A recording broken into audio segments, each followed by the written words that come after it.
when the FBI came to me, not to question me, they never came to question me. I mean, they have at the airport and things, but they never came to my house to question me like was reported in the press. And Dr. Ramadan knows about press. I don't believe press anymore, because once you read about yourself in the press, you know it's just rubbish. You know. And Wikipedia, my goodness, you know. So the FBI, I told them, look, my wish, you know, really, my wish is you guys get it right. Really. This is a criminal problem. These are criminals, and they need to be stopped. Extremism is as American as apple pie. We have extreme sports. We jump off buildings, you know, with bungee ropes and things. We have extreme eating. We had a woman die recently in a water drinking contest. We have hot dog contests where they eat 150 hot dogs. People from Egypt would never do that. You know, we have extreme music. They used our music to torture people at Guantanamo Bay. Seriously, they used it to torture. In fact, the heavy metal bands actually protested against their music being used as torture.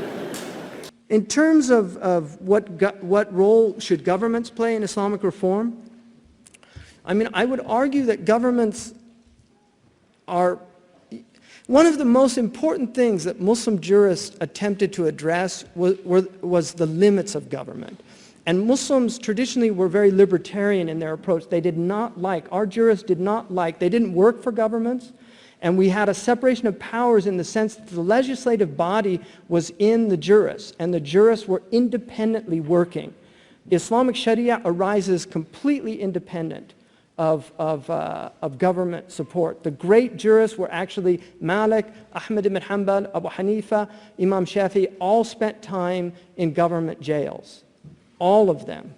And these were the great founders of the Sunni tradition, and the Shia also have a tradition of persecution at the hands of government as well.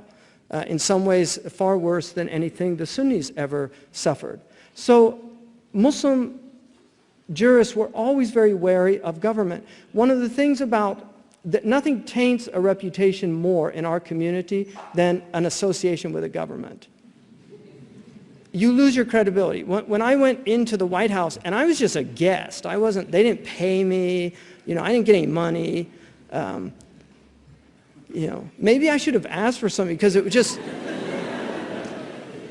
but that did more to tarnish my reputation amongst a large segment of the Muslim community, because Muslims are very wary of any scholar who associates closely with the government, and they always have been.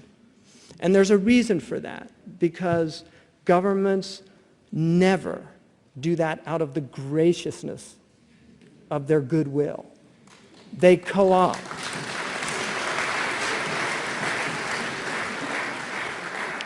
And when George Bush made a reference to "we're not at war with Islam," the CNN camera immediately flashed on me,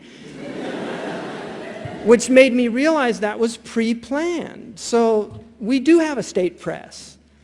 You know, they called it Pravda in Russia, we call it CNN.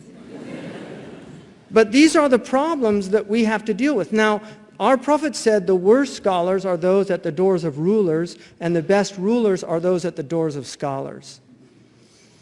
My own teacher, Shaykh Abdullah bin Bayya, said the first is restricted, and the second is absolute.